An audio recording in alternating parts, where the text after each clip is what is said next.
ಸ್ನೇಹಿತರೆ, ಕಳೆದ 72 ಗಂಟೆಗಳಲ್ಲಿ ಬಾಂಗ್ಲಾದೇಶದ ಯೂನುಸ್ ಸರ್ಕಾರ ಹೊರಗೆ ಏನ್ ಹೇಳಿದೆ, ಒಳಗೆ ಏನ್ ಮಾಡಿದೆ ಅನ್ನು ನೋಡಿ. ಕ್ಯಾಮಲಾಗೆ ಮುಂದೆ ಭಾರತ ವಿರೋಧಿ ನಿಲುವು, ಆದರೆ ತೆರೆಯ ಹಿಂದೆ ಭಾರತಕ್ಕೆ ಕೈ ಜೋಡಿಸಿ ಭಿಕ್ಷೆ ಯಾಚಿಸುತ್ತಿದೆ. ಪ್ರಶ್ನೆ ಯೂಟರ್ನ್ ಆಗಿದೆ ಅಂತಲ್ಲ, ಪ್ರಶ್ನೆ ಯೂಟರ್ನ್ ಮಾಡಿಸಿದವರು ಯಾರು ಅನ್ನೋದು. ಅಮೆರಿಕ ಮತ್ತು ಫ್ರಾನ್ಸ್ ಇಬ್ಬರೂ ಸೇರಿ ಬಾಂಗ್ಲಾದೇಶವನ್ನು ಸುತ್ತುಗಟ್ಟಿದಾಗ ಯೂನುಸ್ ಸರ್ಕಾರಕ್ಕೆ ಒಂದೇ ಒಂದು ದಾರಿ ಉಳಿದಿತ್ತು, ಅದು ಭಾರತದ ಶರಣಾಗತಿಯಾಗುವ ದಾರಿ.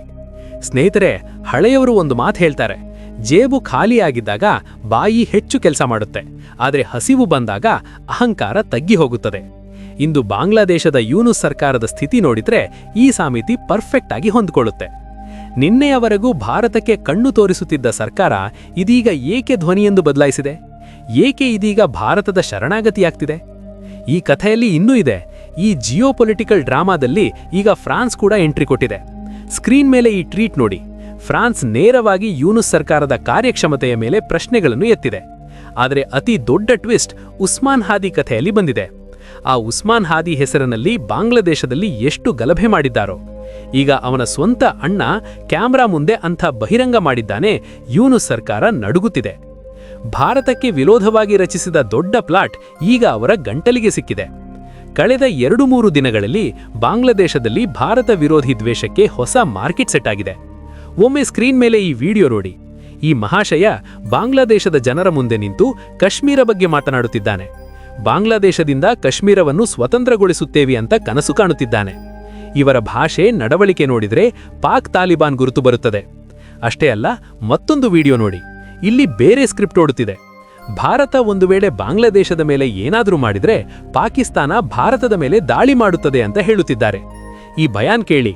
ಈ ಜನಾಬ್ ನಾನು ರಾಜಕೀಯ ವೇತನಲ್ಲ ಅಂತ ಹೇಳುತ್ತಿದ್ದಾನೆ, ಆದರೆ ಪಾಕಿಸ್ತಾನ ಮತ್ತು ಬಾಂಗ್ಲಾದೇಶ ಒಟ್ಟಿಗೆ ನಿಲ್ಲುತ್ತಿವೆ ಅಂತ ದಾವಾ ಮಾಡುತ್ತಿದ್ದಾನೆ.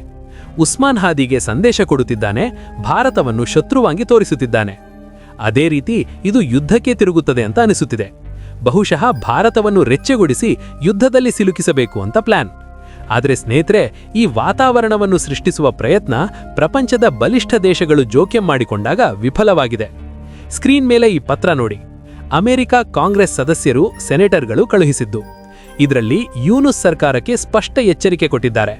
ಅಲ್ಪಸಂಖ್ಯಾತರ ಸುರಕ್ಷತೆಯ ಮೇಲೆ ಗಮನ ಹಾಕಿ, ನಿಷ್ಪಕ್ಷಪಾತ ಚುನಾವಣೆ ನಡೆಸಿ.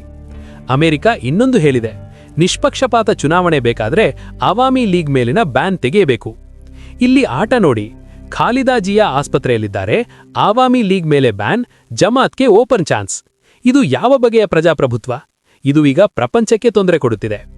ಇದರ ಜೊತೆಗೆ ಬಾಂಗ್ಲಾದೇಶದಲ್ಲಿ ಮೀಡಿಯಾ ಕಚೇರಿಗಳನ್ನು ಸುಟ್ಟು ಹಾಕಿದ್ದಕ್ಕೆ ಫ್ರಾನ್ಸ್ ಕೂಡ ಆಗ್ರಹ ವ್ಯಕ್ತಪಡಿಸಿದೆ. ಫ್ರಾನ್ಸ್ ಎಂಬಸಿ ಫೋಟೋಗಳನ್ನು ಪೋಸ್ಟ್ ಮಾಡಿ ಫ್ರೀ ಸ್ಪೀಚ್ನೊಂದಿಗೆ ಇಂತಹ ನಡವಳಿಕೆ ಸಹಿಸಲಾರೆವು ಎಂದು ಹೇಳಿದೆ. ಈಗ ಯೂನುಸ್ ಸರ್ಕಾರ 4 ದಿಕ್ಕುಗಳಿಂದ ಸುತ್ತುಗಟ್ಟಲ್ಪಟ್ಟಿದೆ. ಒತ್ತಡ ಎಷ್ಟೋ ಇದೆ. ನಿನ್ನೆಯವರೆಗೂ ಮೌನವಾಗಿದ್ದವರು ಈಗ ತಮ್ಮ ಸಚಿವರನ್ನು ಬಾಧಿತರ ಮನೆಗಳಿಗೆ ಕಳುಹಿಸುತ್ತಿದ್ದಾರೆ, ಸೋಷಿಯಲ್ ಮೀಡಿಯಾದಲ್ಲಿ ಸಮಾಧಾನ ನೀಡುತ್ತಿದ್ದಾರೆ. ಆದರೆ ಈ ಎಲ್ಲದರಲ್ಲಿ ಕ್ಲೈಮ್ಯಾಕ್ಸ್ ಈಗ ಬರುತ್ತಿದೆ. ಆ ಉಸ್ಮಾನ್ ಹಾದಿ ಮರಣಕ್ಕೆ ಭಾರತ ಹಿಂದೂಗಳ ಮೇಲೆ ದೋಷಾರೋಪಣೆ ಮಾಡುವ ಪ್ರಯತ್ನ ಮಾಡಿದ್ದರು. ಅವನ ಅಣ್ಣ ಪ್ರೆಸ್ ಕಾನ್ಫರೆನ್ಸ್ನಲ್ಲಿ ಚೆನ್ನಾಗಿ ಬಹಿರಂಗಪಡಿಸಿದ್ದಾನೆ. ಸ್ಕ್ರೀನ್ ಮೇಲೆ ಈ ವಿಡಿಯೋ ನೋಡಿ. ಬಾಂಗ್ಲಾ ಭಾಷೆಯಲ್ಲಿದ್ದರೂ ಅರ್ಥ ಇದು. ರಿಪೋರ್ಟ್ಗಳ ಪ್ರಕಾರ ಉಸ್ಮಾನ್ ಹಾದಿಯ ಅಣ್ಣ ನೇರವಾಗಿ ಯೂನುಸ್ ಸರ್ಕಾರದ ಕಣ್ಣಿಲೆ ಕಣ್ಣಿಟ್ಟು ಹೇಳುತ್ತಿದ್ದಾನೆ, ಈ ಹತ್ಯೆ ನೀವೇ ಮಾಡಿಸಿದ್ದೀರಿ. ನನ್ನ ಅಣ್ಣ ದೇಶದಲ್ಲಿ ಚುನಾವಣೆ ಆಗಬೇಕು ಅಂತ ಬಯಸಿದ್ದ, ಆದರೆ ನೀವು ಚುನಾವಣೆ ಬಯಸದೇ ಇರೋದ್ರಿಂದ ಅವನನ್ನು ದಾರಿಯಿಂದ ತೊಲಗಿಸಿದ್ದೀರಿ. ಅವನು ಇನ್ನೂ ಎಚ್ಚರಿಕೆ ಕೊಟ್ಟಿದ್ದಾನೆ, ಚುನಾವಣೆ ನಡೆಸದೇ ಇದ್ರೆ ನಿಮ್ಮ ಗದಿ ಶೇಖ್ ಹಸೀನಾ ರೀತಿ ಆಗುತ್ತದೆ. ಇದು ಭಾರತದ ಸಾಜಿಸಲ್ಲ, ಬಾಂಗ್ಲಾದೇಶದ ಅಂತರ್ಗತ ರಾಜಕೀಯದ ಭಯಾನಕ ಆಟ ಈಗ ಎಲ್ಲರ ಮುಂದೆ ಬಂದಿದೆ. ವಿಎಫ್ಐ ರಿಪೋರ್ಟ್ ಕೂಡ ಇದೇ ಸೂಚಿಸುತ್ತಿದೆ. ಉಸ್ಮಾನ್ ಮರಣಕ್ಕೆ ಜಮಾತ್ ಜವಾಬ್ದಾರಿ. ಇಷ್ಟೊಂದು ಅವಮಾನಗಳ ನಂತರ ಈಗ ಆ ಸುದ್ದಿಗೆ ಬರುತ್ತೇವೆ. ಯೂನುಸ್ ಸರ್ಕಾರ ಯೂಟರ್ನ್ ತೆಗೆದುಕೊಂಡಿದೆ. ನಿನ್ನೆಯವರೆಗೂ ಭಾರತಕ್ಕೆ ಕಣ್ಣು ತೋರಿಸುತ್ತಿದ್ದ ಸರ್ಕಾರ ಈಗ ಅಣ್ಣ ನಾವು ಸ್ನೇಹಿತರೆ, ಸಂಬಂಧಗಳನ್ನು ಹಾಳು ಮಾಡಲು ಬಯಸುವುದಿಲ್ಲ ಅಂತ ಹೇಳುತ್ತಿದೆ. ಏಕೆ? ಕಾರಣ ತುಂಬಾ ಸರಳ ಮಿತ್ರರೇ. ಹಸಿವು ತೀರಾ ತಿಳಿದ್ರೆ ಭಜನೆ ಮಾಡಲಾಗದು. ಬಾಂಗ್ಲಾದೇಶಕ್ಕೆ ಭತ್ತ ಬೇಕು. ಭತ್ತ ಪಾಕಿಸ್ತಾನ ಕೂಡ ಕೊಡುತ್ತಿದೆಯಲ್ಲವೇ? ಆದರೆ ಭಾರತ ಯಾಕೆ ಗುರುತು ಬಂದಿದೆ? ಉತ್ತರ ಹಣ. ಯೂನುಸ್ ಸರ್ಕಾರ 500 ಟನ್ ಭತ್ತ ಬೇಕಂತಿದೆ. ವ್ಯಾಪಾರ ಸಂಬಂಧಗಳನ್ನು ಮುಂದುವರೆಸಬೇಕಂತಿದೆ. ನಿಜವಾದ ವಿಷಯ ಏನಂತಂದ್ರೆ ಪಾಕಿಸ್ತಾನದಿಂದ ಭತ್ತ ಖರೀದಿಸುವುದು ದುಬಾರಿ. ಗಣಿತ ನೋಡಿ. ಭಾರತದ ದರ $355 ಪರ್ ಟನ್, ಪಾಕಿಸ್ತಾನದ ದರ $395 ಪರ್ ಟನ್. ಅಂದ್ರೆ ಭಾರತದಿಂದ ಖರೀದಿಸಿದ್ರೆ ಟನ್ಗೆ $40 ಉಳಿತಾಯ. ಒಟ್ಟು 500 ಟನ್ಗೆ ಸುಮಾರು 20 ಲಕ್ಷ ಉಳಿತಾಯ. ಭಾರತೀಯ ರೂಪಾಯಿಯಲ್ಲಿ ನೋಡಿದ್ರೆ ಪ್ರಸ್ತುತ ಡಾಲರ್ ದರಕ್ಕೆ ಸುಮಾರು 17,91 ಲಕ್ಷ.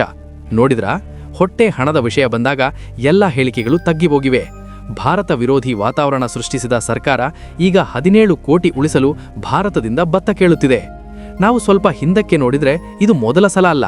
ಬಾಂಗ್ಲಾದೇಶದಲ್ಲಿ ಕೆಲವರು ನಾಯಕರು 7 ಸಿಸ್ಟರ್ಸ್ ಅಂದ್ರೆ ನಮ್ಮ ಈಶಾನ್ಯ ರಾಜ್ಯಗಳನ್ನು ಭಾರತದಿಂದ ಬೇರ್ಪಡಿಸಬೇಕಂತ ಬೆದರಿಕೆ ಕೊಡುತ್ತಿದ್ದಾರೆ. ಭಾರತ ಮಾತು ಕೇಳದಿದ್ರೆ ಈಶಾನ್ಯದಲ್ಲಿ ದಂಗೆ ಎಬ್ಬಿಸುತ್ತೇವೆ ಅಂತ.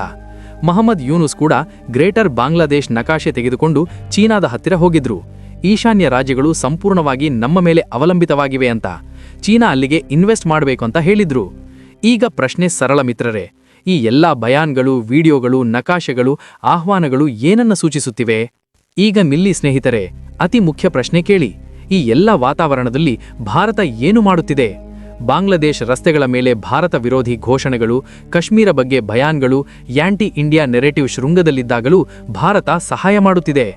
ಈ ದಿನ ಒಂದು ದೊಡ್ಡ ವಿಡಂಬನೆ ಬಂದಿದೆ. ಒಂದೆಡೆ ನಮಗೆ ವಿರೋಧವಾಗಿ ಸಾಜಿಶ್ ರಚಿಸುತ್ತಿದ್ದಾರೆ. ಬಾಂಗ್ಲಾದೇಶದಲ್ಲಿ ಈರುಳ್ಳಿ ಬೆಲೆ ಆಕಾಶ ಮುಟ್ಟುತ್ತಿದೆ. ಜನರು ಬಳಲುತ್ತಿದ್ದಾರೆ. ಆದರೆ ಭಾರತ ಹಿಂದೆ 210 ಟನ್ ಈರುಳ್ಳಿ ಕಳುಹಿಸಿದೆ, ಅಲ್ಲಿನ ಜನರಿಗೆ ಬೆಲೆ ಭಾರ ಕಡಿಮೆಯಾಗಲಿ ಅಂತ. ಕೇವಲ ಈರುಳ್ಳಿ ಮಾತ್ರವಲ್ಲ, ಬಾಂಗ್ಲಾದೇಶ್ ಪ್ರಪಂಚದಲ್ಲಿ ಗಾರ್ಮೆಂಟ್ಸ್ನ ಮುಖ್ಯ ತಯಾರಕ. ಆದರೆ ಅವರಿಗೆ ಕಾಟನ್ ಬಣ್ಣ ಕೊಡುವವರು ಯಾರು? ಭಾರತ. ಅವರ ಮನೆಗಳಲ್ಲಿ ವಿದ್ಯುತ್ ಇಲ್ಲ. ಫ್ಯಾಕ್ಟರಿಗಳನ್ನು ನಡೆಸುವ ಗ್ಯಾಸ್ ಕೂಡ ಭಾರತದಿಂದಲೇ ಹೋಗುತ್ತದೆ. 2017ರ ನಂತರ ಭಾರತ ಅಲ್ಲಿಗೆ $1 ಬಿಲಿಯನ್ ಇನ್ವೆಸ್ಟ್ಮೆಂಟ್, $5 ಬಿಲಿಯನ್ ಸಾಲ ಕೊಟ್ಟಿದೆ. ಅಂದ್ರೆ ನಮ್ಮ ಹಣ ಸಂಪನ್ಮೂಲಗಳ ಮೇಲೆ ಪೋಷಣೆ ಪಡೆಯುತ್ತಾ ನಮಗೆ ಕಣ್ಣು ತೋರಿಸುತ್ತಿದ್ದಾರೆ. ಈಗ ಪ್ರಶ್ನೆ, ಬಾಂಗ್ಲಾದೇಶ್ ಇಂತಹದ್ದು ಏಕೆ ಮಾಡುತ್ತಿದೆ? ಸ್ನೇಹಿತರೆ, ಇದು ಹಳೆಯ ಪುಸ್ತಕದ ಪುಟ. ಪಾಕಿಸ್ತಾನ, ಚೀನಾ ಬಳಸುವ ಅದೇ ತಂತ್ರ. ಸರ್ಕಾರಗಳು ತಮ್ಮ ದೇಶವನ್ನು ನಡೆಸಲಾಗದಿದ್ರೆ, ಬೆಲೆ ಏರಿಕೆಯನ್ನು ನಿಯಂತ್ರಿಸಲಾಗದಿದ್ರೆ, ಜನರ ಗಮನ ಬೇರೆಡೆಗೆ ತಿರುಗಿಸಲು ಬಾಹ್ಯ ಶತ್ರುವನ್ನು ಸೃಷ್ಟಿಸುತ್ತವೆ. ಬಾಂಗ್ಲಾದೇಶ್ ಸರ್ಕಾರ ಕೂಡ ತನ್ನ ವೈಫಲ್ಯಗಳನ್ನು ಮರೆಮಾಡಿಸಲು ಜನರಿಗೆ ಭಾರತದ ಭಯ ತೋರಿಸುತ್ತಿದೆ. ಆದರೆ ಈಗ ನೀರು ತಲೆ ಮೇಲೆ ಬಂದಿದೆ. ಇತ್ತೀಚೆಗೆ ರಷ್ಯಾದ ರಾಯಭಾರಿ ಕೂಡ ನೆನಪಿಸಿದ್ದಾರೆ, 1971ರಲ್ಲಿ ಬಾಂಗ್ಲಾದೇಶವನ್ನು ಸೃಷ್ಟಿಸಿದ್ದು ಭಾರತ. ಈ ದಿನ ಬಾಂಗ್ಲಾದೇಶ್ 94% ಭಾರತ ಭೂಮಿಯಿಂದ ಸುತ್ತುಗಟ್ಟಲ್ಪಟ್ಟಿದೆ. ಈ ವಿಷಯ ಮರೆಯಬಾರದು. ಆದರೆ ಸ್ನೇಹಿತರೆ, ಇಷ್ಟೊಂದು ಜರಗಿದರೂ ಗ್ರೌಂಡ್ ರಿಯಾಲಿಟಿ ನೋಡಿದ್ರೆ ಬಾಂಗ್ಲಾದೇಶ್ ಇನ್ನೂ ಭಾರತ ವಿರೋಧವಾಗಿ ನಿಂತಿದೆ. ಭಾರತ ಬಯಸಿದ್ರೆ ಒಂದು ಕಠಿಣ ನಿರ್ಣಯದಿಂದ ಅವರ ಸಪ್ಲೈ ಚೈನ್ ಅನ್ನು ನಿಲ್ಲಿಸಬಹುದು. ಊಹಿಸಿ, ಭಾರತ ಬಾರ್ಡರ್ ಸೀಲ್ ಮಾಡಿದ್ರೆ ಅಲ್ಲಿನ ರೊಟ್ಟಿ, ಬಟ್ಟೆ, ಮನೆ ಎಲ್ಲ ಕರಗಾಗಿ ಹೋಗುತ್ತದೆ. ಭಾರತ ಯಾವಾಗಲೂ ಜವಾಬ್ದಾರಿಯುತ ಪರಪೋಷಕನಾಗಿದೆ. ನಾವು ಯಾವಾಗಲೂ ನಮ್ಮ ಶಕ್ತಿಯನ್ನು ತಪ್ಪಾಗಿ ಬಳಸಿಲ್ಲ. ಆದರೆ ಈಗ ಸಮಯ ಬಂದಿದೆ. ಡಿಪ್ಲೊಮಸಿಯ ಭಾಷೆಯನ್ನು ಸ್ವಲ್ಪ ಕಠಿಣಗೊಳಿಸಬೇಕು. ಅಮೆರಿಕ ವೆನಿಜುವೆಲಾ ಮೇಲೆ ಶಕ್ತಿ ಲೆವರೇಜ್ ಬಳಸಿದಂತೆ ಭಾರತದ ಬಳಿ ಆ ಶಕ್ತಿ, ಆ ಲೆವರೇಜ್ ಇದೆ. ಈಗ ಕಠಿಣ ರೂಕ್ ಅವಲಂಬಿಸದಿದ್ದರೆ ಅಲ್ಲಿನ ಅಲ್ಪಸಂಖ್ಯಾತರ ಮೇಲಿನ ಅತ್ಯಾಚಾರಗಳು, ಆಂಟಿ ಇಂಡಿಯಾ ಎಜೆಂಡಾ ಇನ್ನಷ್ಟು ಹೆಚ್ಚಾಗುತ್ತದೆ. ನಾವು ಪ್ರಪಂಚಕ್ಕೆ ತೋರಿಸಬೇಕು, ಭಾರತ ಸಹಾಯ ಮಾಡುವುದು ಮಾತ್ರವಲ್ಲ, ತನ್ನ ಹಿತಾಸಕ್ತಿಗಳ ರಕ್ಷಣೆಗೆ ಕಠಿಣ ನಿರ್ಣಯಗಳನ್ನು ತೆಗೆದುಕೊಳ್ಳಬಲ್ಲದು ಉಂಟಾ? ನಿಮಗೇನನ್ನಿಸುತ್ತಿದೆ? ಭಾರತ ಈಗ ಈರುಳ್ಳಿ ಕಳುಹಿಸುವುದನ್ನು ನಿಲ್ಲಿಸಿ ಬಾಂಗ್ಲಾದೇಶಕ್ಕೆ ಚುಕ್ಕೆ ತೋರಿಸಬೇಕೇ? ನಿಮ್ಮ ಅಭಿಪ್ರಾಯವನ್ನು ಕಾಮೆಂಟ್ಗಳಲ್ಲಿ ತಪ್ಪದೆ ಬರೆಯಿರಿ. ಈ ವಿಶ್ಲೇಷಣೆ ಇಷ್ಟವಾದರೆ ಲೈಕ್ ಮಾಡಿ, ಚಾನಲ್ಗೆ ಸಬ್ಸ್ಕ್ರೈಬ್ ಮಾಡಿ. ಈ ದಿನಕ್ಕೆ ಇಷ್ಟೇ. Thank you. Thanks for watching. ಜೈ ಹಿಂದ್, ಜೈ ಶ್ರೀರಾಮ್.